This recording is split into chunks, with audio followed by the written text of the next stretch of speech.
Assalamualaikum warahmatullahi wabarakatuh. Saya Nasim Abidin, mahasiswa Universitas Mercu Buana, jurusan Teknik Sipil.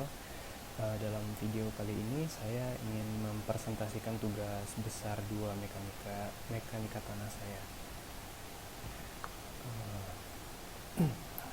Kita langsung masuk ke soal yang nomor pertama. Sebuah data percobaan laboratorium untuk uji proktor standar memberikan hasil sebagaimana tabel berikut. Berat tanah basah dalam cetakannya dalam satuan gram, dan kadar airnya ini persenannya. Nomor 1A, kita disuruh mencari gambar kurva kepadatan dan carilah berat volume kering maksimum dan kadar air optimum tanah yang diuji. Untuk mencarinya, kita harus melakukan pencarian berat volume dan berat volume kering dari masing-masing sampel. Untuk sampel pertama, berat tanah basah dalam cetakannya ada 2010 gram, kadar airnya 12,8%, dan berat volume basahnya kita akan cari dengan rumus W per Vm. Sedangkan untuk berat volume keringnya yaitu berat volume basah per 1 ditambah W per 100. Dan setelah dihitung dapatlah hasil 2,13 gram per cm kubik. Dan untuk berat volume keringnya sendiri didapatkan 1,9 gram per cm kubik. Itu untuk sampel nomor 1.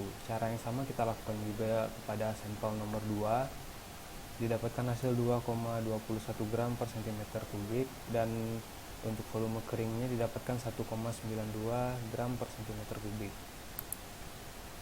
Lanjut, untuk sampel nomor 3 didapatkan 2,24 gram per cm kubik untuk berat basahnya, volume basahnya, dan untuk volume keringnya didapatkan 1,95 gram cm kubik. Untuk sampel keempat juga sama, didapatkan 2,23 gram cm kubik untuk berat volume basah, dan volume kering 1,91 gram cm kubik. Untuk sampel nomor 5 didapatkan 2,18 gram per cm kubik untuk berat volume basah, dan untuk volume keringnya 1,83 gram per cm kubik. Setelah itu digambarkan kurva berdasarkan hasil yang sudah didapat dari kelima sampel tadi. Bisa dilihat kurvanya sebagai berikut, dengan 5 titik dari hasil sampel yang dapat tadi. Selanjutnya yang B, hitunglah berat volume kering untuk kondisi zero air solid jika GS nya 2,67. Menggambarkan kurva Rho-Zav terhadap kadar air. Untuk sampel nomor 1-nya kita cari terlebih dahulu berat volume Zav-nya. Berat volume Zav-nya kita cari dengan rumus GS dikali berat volume W, yaitu keterangannya berat volume W itu dapat dari berat volume dikurang berat volume kering per 1 ditambah E, dan E itu didapat dari W dikali dengan GS, dan didapatkan dari sampel pertama didapatkan setelah perhitungannya didapatkan hasil 0,017. Sedangkan untuk sampel keduanya dapatkan hasil 0,019, untuk sampel 3 didapatkan hasil 0,02, sampel 4 didapatkan hasil 0,019, dan untuk sampel terakhir didapatkan 0,018. Dengan cara yang sama, dengan rumus yang sama untuk 5 sampel ini. Selanjutnya dimasukkan ke dalam tabel hasil dari sampel tadi, dan digambarkan kurvanya Rho-Zav-nya terhadap kadar air seperti berikut berdasarkan hasil yang sudah kita dapat tadi. Terus C, gambarkan kurva dengan kandungan udara 10%. Berikut adalah data dari sampel 1, itu berat volumenya ada 2,13, untuk sampel 2 2,21, dan seterusnya. Untuk berat volume keringnya 1,9 untuk sampel 1, 1,92 untuk sampel 2, untuk sampel 3 1,95, dan seterusnya. Didapatkan total berat yaitu 4,03 untuk sampel 1, sampel 2 4,13, untuk sampel 3 4,19, dan untuk sampel 4 4,14, untuk sampel 5 4,01. Ini hasil penjumlahan dari total berat yang sudah ditambah dengan 10% kandungan udara. Untuk sampel 1 dapat 4,13, 4,23, 4,29, 4,24, 4,11. Dari data ini dapat digambarkan kurvanya sebagai berikut, seperti gambar di bawah ini. Nah, untuk D, jelaskan mengapa perlu dilakukan pengujian pemadatan laboratorium dan apa kaitan antara pengujian laboratorium dengan lapangan. Perlunya dilakukan pengujian laboratorium adalah untuk mengetahui kadar air optimum tanah dan juga berat isi kering maksimumnya. Kaitan antara pengujian laboratorium dan lapangan adalah pengujian di lapangan dilakukan untuk mendapatkan data sampel yang kemudian akan dibawa ke laboratorium untuk dihitung secara lebih spesifik mengenai kadar air optimum dan berat isi kering maksimumnya. Untuk yang E itu jelaskan faktor-faktor yang mempengaruhi kepadatan suatu tanah. Yang pertama itu pengaruh jenis tanah dan gradasi. Jenis tanah sangat berpengaruh terhadap berat isi maksimum dan kadar air optimum. Tanah berbutir halus membutuhkan air lebih sedikit untuk mencapai optimum. Tanah berbutir kasar membutuhkan air lebih banyak untuk mencapai optimum. Terus pengaruh usaha pemadatan. Untuk satu yang B, buatlah penjelasan tentang A. Jenis-jenis alat pemadat tanah lapangan termasuk cara bekerjanya. Contoh pertama itu ada thumping roller. Thumping roller bekerja dengan menggunakan metode pemadatan cadeling atau peremasan. Dengan pemadatan mode ini merupakan tanah diharapkan bisa dilakukan tanpa banyak hambatan saat material tanah padat gigi-gigi tidak masuk ke dalam tanah. Jika kepadatan permukaan tanah tidak sesuai dengan apa yang diinginkan, berarti alat yang digunakan terlalu berat atau kurang cocok untuk jenis material yang ada. Thumping roller baik digunakan untuk tanah lempung berpasir. Terus ada modified thumping roller. Modified thumping roller sering disebut juga dengan grid roller. Alat ini dilengkapi pemberat berupa balok beton. Dengan adanya pemberat, maka tekanan terhadap tanah menjadi lebih besar dan bisa diatur.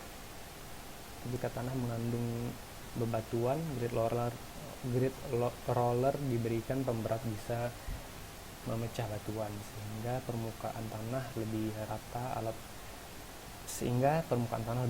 Alat ini biasanya digunakan pada tanah kohesif.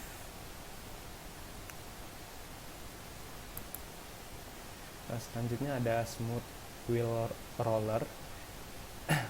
Kapasitas beratnya bisa ditingkatkan dengan memberi pemberat dari pasir atau air. Kalau spesifikasi alat tertulis 8-14 ton. Berarti berat alat tanpa pemberat itu adalah 8 ton dan berat maksimum pemberat adalah 6 ton. Roda yang digunakan terbuat dari baja dengan permukaan rata. Jumlah roda bisa 1, 2 maupun 3. Smooth wheel roller cocok digunakan untuk pemadatan material berbutir seperti pasir, kerikil, dan batuan pecah atau split. Permukaan tanah yang telah dipadatkan dengan thumping roller akan menjadi lebih licin dan rata jika dipadatkan lagi dengan alat ini. Terus ada pneumatic tread roller. Proses pemadatan alat ini merupakan gabungan antara metode scheduling, dan static weight. Tekanan alat pada permukaan tanah dapat di-setel dengan mengatur berat alat,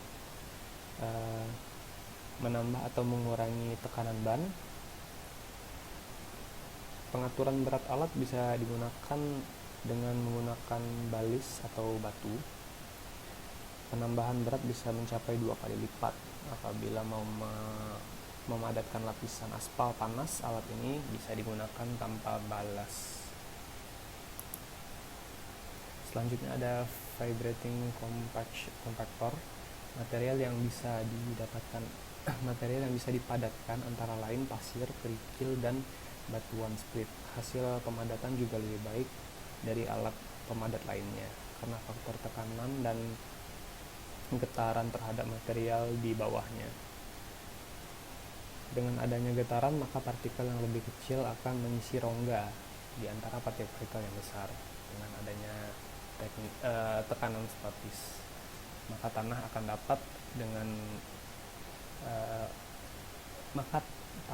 dapat mengisi rongga sehingga padat dengan kekosongan minimum. Selanjutnya ada manually operated vibratory plate compactor. Alat ini digunakan untuk memadatkan tanah dan lapisan aspal di mana alat-alat yang besar tidak bisa, atau untuk daerah yang lebih kecil. Alat ini digunakan secara manual.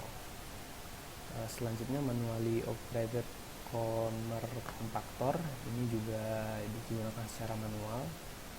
Alat ini cocok digunakan untuk memadatkan tanah yang kohesif dan tanpa campuran untuk skala kecil.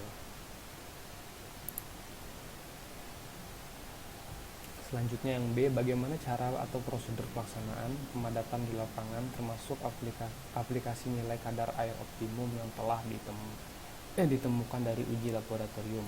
Yang pertama, menentukan volume atau isi botol, terus menentukan berat isi pasir, terus menentukan berat pasir dalam corong, menentukan berat isi tanah di lapangan, pengkalibrasian konsep, terus pengujian di lapangan, yaitu sebelum ke lapangan hendaknya botol senkon diisi penuh tanpa menggunakan corong dan timbangan.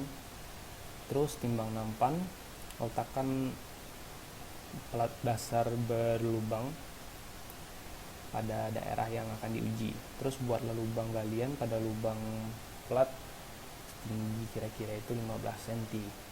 Terus tanah pada lubang diletakkan pada nampan dan ditimbang.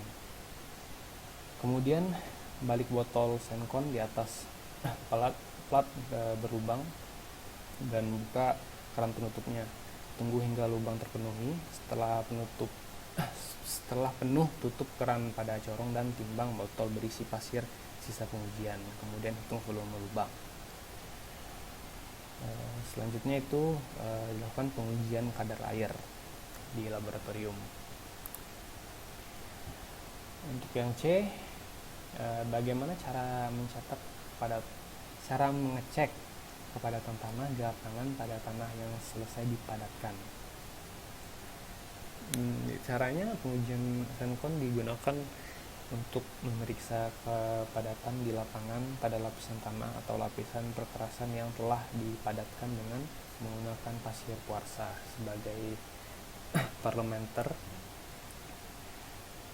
parameter kepadatan tanah yang mempunyai sifat kering, bersih, keras, tidak memiliki bahan pengikat sehingga dapat mengalir bebas. Pasir kuarsa yang digunakan adalah yang lolos saringan 10 dan tertahan di saringan nomor 200. Metode ini hanya terbatas untuk lapisan atas tanah yaitu 1-15 cm. Senkon digunakan untuk pemeriksaan kepadatan tanah di lapangan pada lapisan tanah atau lapis perkerasan yang telah dipadatkan. Selanjutnya itu nomor 2, suatu lapisan tanah ditunjukkan pada gambar di bawah ini seperti berikut. Yang pertama, kita harus mencari hitunglah tegangan total, tegangan air pori, dan tegangan efektif tanah pada posisi titik A. diketahui rho S-nya 2,70, N-nya 0,5, rho SAT-nya 2,0, Z1-nya 2 meter, Z2 2 meter, Z3 4 meter. Terlebih dahulu kita cari seperti berikut, yaitu VS yang pertama 1 dikurang VW, mendapatkan hasilnya 0,5. Selanjutnya MS itu sama dengan rho S dikali 1 dikurang N, didapatkan hasilnya 153 mg. Selanjutnya berat volume D atau kering itu didapatkan dengan cara MS per VT, didapatkan hasilnya 1,35 mg meter kubik. Lalu kita cari berat volume saturate-nya atau berat volume SAT-nya dengan rumus MS ditambah MW per VT. Untuk MW-nya kita urai menjadi rho W dikali VV per VT. Jadi MS ditambah rho W dikali VV per VT, dan didapatkan hasil 1,85 mg meter kubik. Lalu kita jawab untuk yang SEM-nya, sigma S itu 2 dikali berat volume D dikali berat volume W, didapatkan hasilnya 26,49 kN per meter kubik. Untuk US nya 0, dan untuk sigma aksen S nya SEM-nya didapatkan dari 26,49 ini dikurangkan dengan US yang 0 ini, jadi tetap sama. Untuk yang water sigma W nya yaitu sigma S ditambah 2 dikali berat volume SAT dikali berat volume W, water basah, dapatkan hasil 62,79 kN per meter kubik. Dan untuk W kita cari di 2 dikali berat volume wet, dapatkan hasil 19,62. Dan untuk sigma aksen W nya waternya, kedua ini kita kurangkan, yang ini kita kurangkan di bawah, dapatlah hasil 43,17 kN meter kubik. Nah, selanjutnya yang clay itu sigma A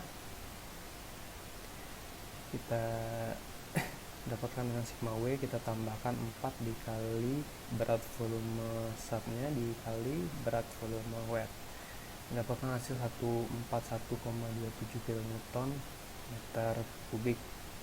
Untuk UA-nya yaitu 6 dikali berat volume wet, didapatkan 58,86 kN per meter kubik.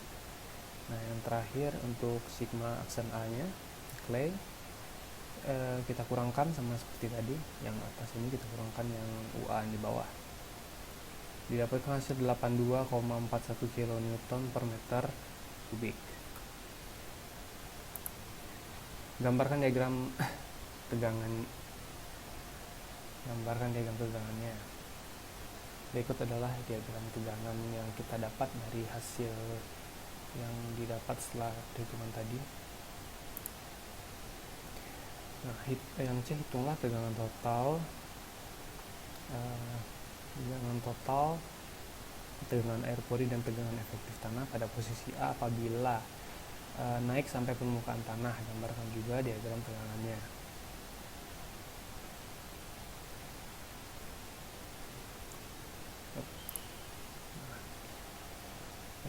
Pertama kita mencari sigma S nya, 2 dikali berat volume dry dikali berat volume wet, dapatkan 36,3 kN meter kubik.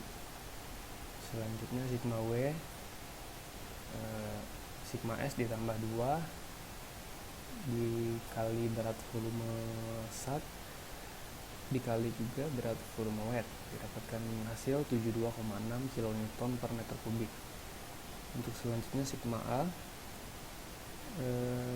sigma W ditambah 4 dikali berat volume zat dikali berat volume wet, didapatkan hasil 151,08 kN meter kubik.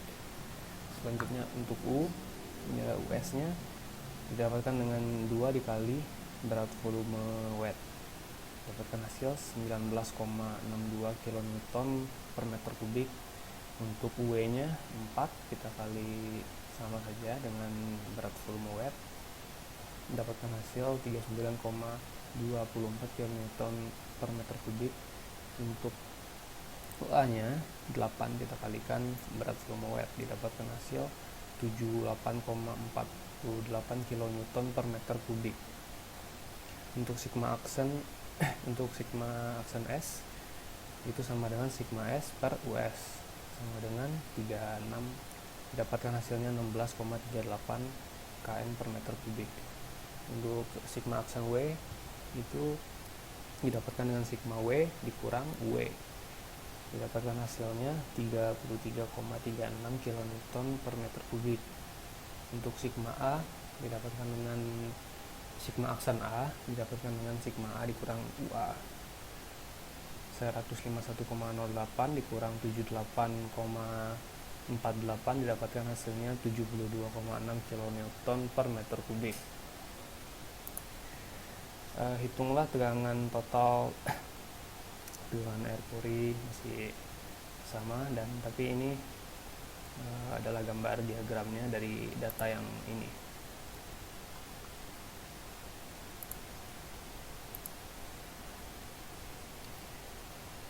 Hitunglah tegangan total, tegangan air pori, dan tegangan efektif tanah pada posisi titik A apabila naik sampai 2 meter di atas permukaan tanah. Gambarkan juga diagramnya. Caranya kurang lebih sama seperti tadi.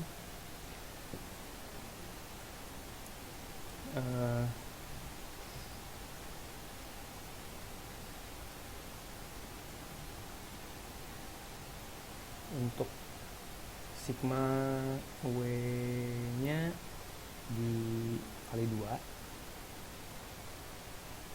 dan untuk W nya juga dikali 2, dan juga untuk sigma aksen W nya dikali 2.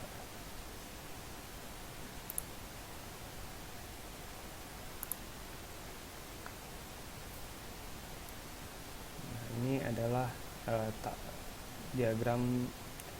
gambar diagram tegangan yang didapatkan dari yang sudah naik sampai 2 meter. Berikan analisis terhadap hasil-hasil tersebut.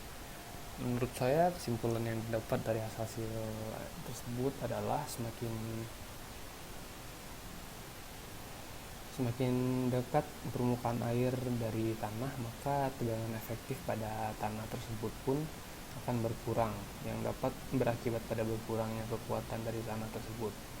Dan jika muka air semakin tinggi, maka tegangan efektif pada tanah tersebut pun akan meningkat, begitu pula dengan kekuatan dari tanah tersebut. Untuk selanjutnya soal nomor 2 yang B, suatu profil tanah terdiri dari 5 meter compacted sandy clay diikuti oleh medium dense sand setebal 5 meter. Di bawah sand ada lapisan compressible slippery clay dengan tebal 20 meter.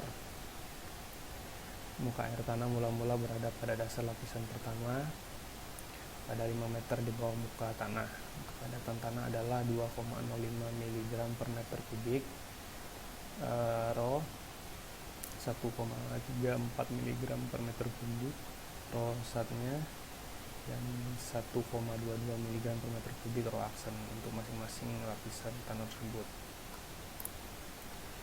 Hitung yang A, kita disuruh hitunglah tegangan total air pori dan efektif pada titik pertengahan lapisan compressible slippery clay. Yang pertama itu diketahui Z1 nya 5, Z2 5, Z3 nya 20 cm, Z1 sandy clay, Z2 dense clay, dan yang ketiga Shirley clay. Untuk rollnya 2,05, untuk roll startnya 1,94, untuk roll aksanya 1,22. Nah, kita cari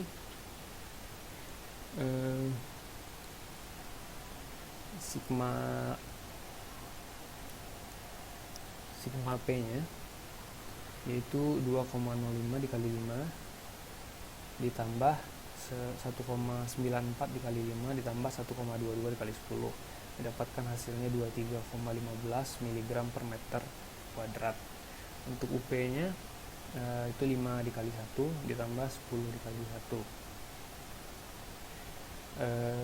didapatkan hasilnya 15 mg per meter kubik per meter. Lalu untuk sigma aksen P nya itu sigma P dikurang UP, jadi yang di atas ini dikurang di bawah, dapatkan hasilnya 17,15 mg per meter kuadrat. Salah. Hitunglah tegangan total air pori. Hitunglah tegangan total air pori dan efektif pada titik tersebut jika muka air tanah turun 5 meter. Nah, caranya sama saja seperti tadi, tapi bedanya adalah muka air tanah turun 5 meter. Di sini yang tadinya 10 jadi 15, dan untuk di sini yang tadinya 12,3 naik jadi 18,3, didapatkan hasil 38,25 mg per meter kuadrat, dan untuk UP nya didapatkan 20 mg per meter kuadrat. Setelah itu kita kurangkan, didapatkan hasil 18,25 mg per meter kuadrat. Kesimpulan yang bisa diambil dari keadaan tersebut adalah adanya penambahan tegangan efektif dari pertengahan silty clay ke bawah lapisan silty clay sejauh 5 meter yang diakibatkan oleh turunnya muka tanah. Untuk nomor selanjutnya itu nomor 3, yang bagian A, sehingga horizontal yang berisi tanah ditunjukkan pada gambar berikut. Asumsikan L10 cm, A 10 cm2 dan delta H 5 cm. Elevasi muka air di tabung yang tinggi 5 cm di atas pertengahan silinder tanah. Tanah adalah sen dengan E sama dengan 0,68. Gambar seperti berikut. Hitunglah tinggi tekanan, tinggi elevasi, dan tinggi energi total ABCDE-nya. Diketahui terlebih dahulu L-nya 10, A-nya 10 cm2 dan delta H-nya 5, Z-nya 5. Tanah adalah E-nya sama dengan 0,68. Untuk AB-nya 4 cm, untuk BC-nya 5 cm dan CD-nya 5 cm. Dan DE-nya adalah 3 cm.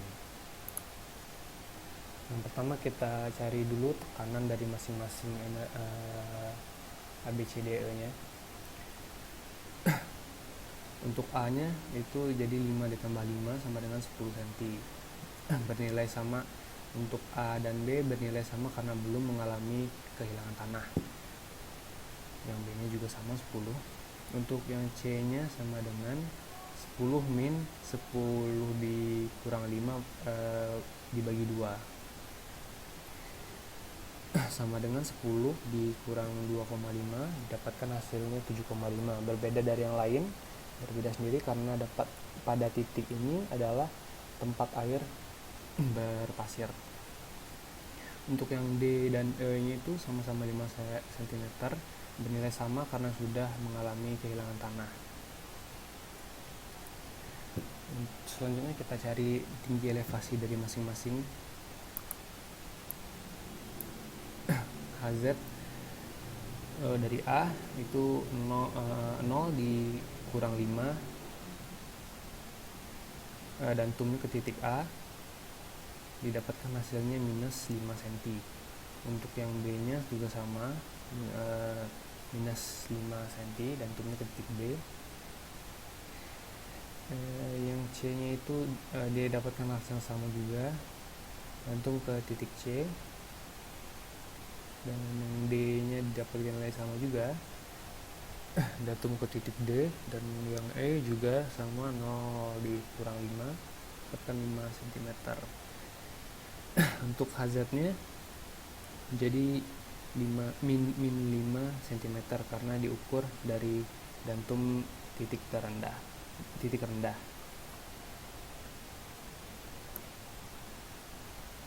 Nah, selanjutnya energi totalnya didapatkan dari tekanan ditambahkan dengan tinggi elevasinya dari masing-masing ABCDE.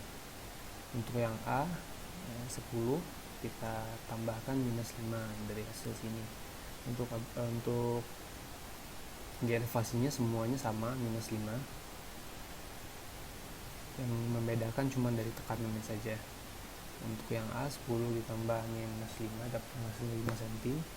Untuk yang B 10 ditambah minus 5 juga dapat hasil 5 cm. Untuk yang C 7,5 karena berbeda di sini dapatkan hasilnya 2,5 cm. Untuk yang D dapat hasil 0 sama seperti yang E.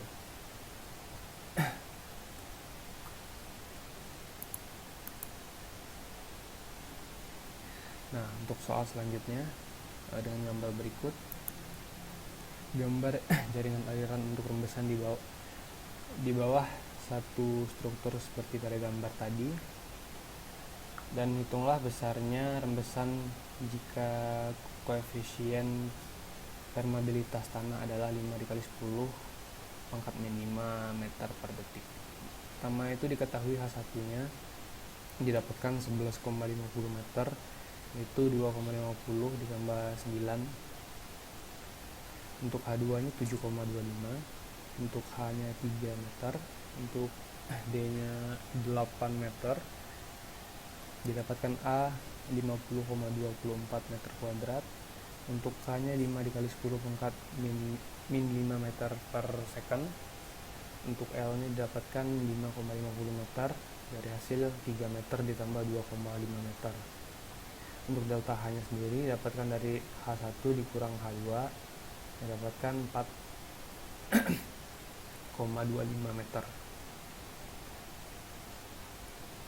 Lalu kita cari Q nya dengan rumus K dikali delta H per L dikali lagi dengan A.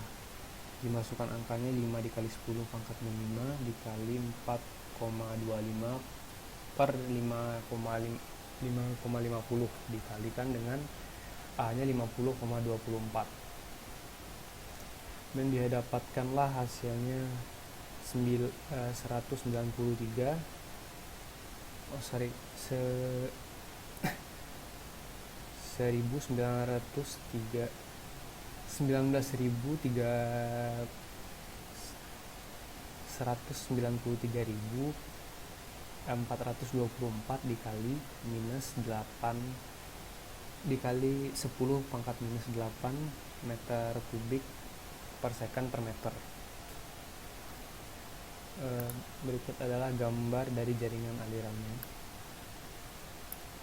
8 meter, 3 meter, yang A, yang B, C, D, dan E. Miring.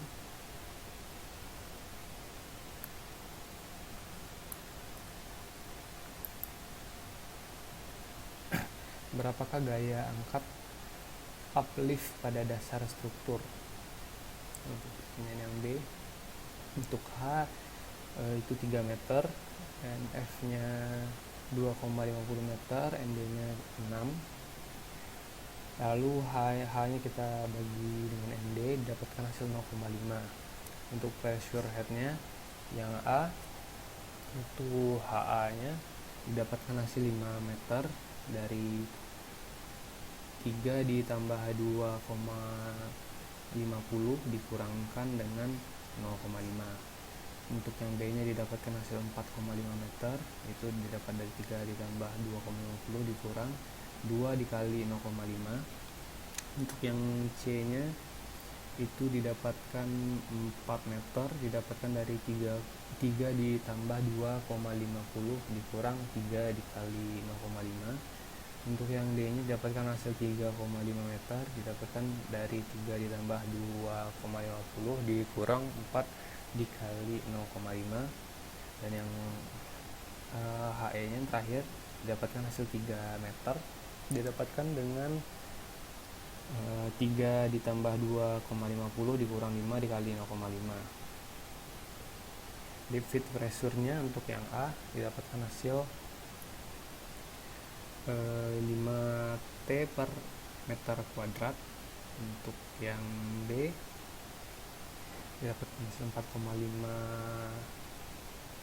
T per meter kuadrat. Untuk yang C didapatkan hasil 4 T per meter kuadrat, dan yang D didapatkan hasil 3,5 T per meter kuadrat. Untuk yang E didapatkan hasil 3 T per meter kuadrat. Didapatkan dengan berat volume W dikalikan dengan HA nya tadi. Begitu juga untuk yang B, yang HA nya tadi dikalikan dengan volume W, untuk yang C nya juga HC nya dikalikan dengan berat volume W, begitu seterusnya sampai yang E.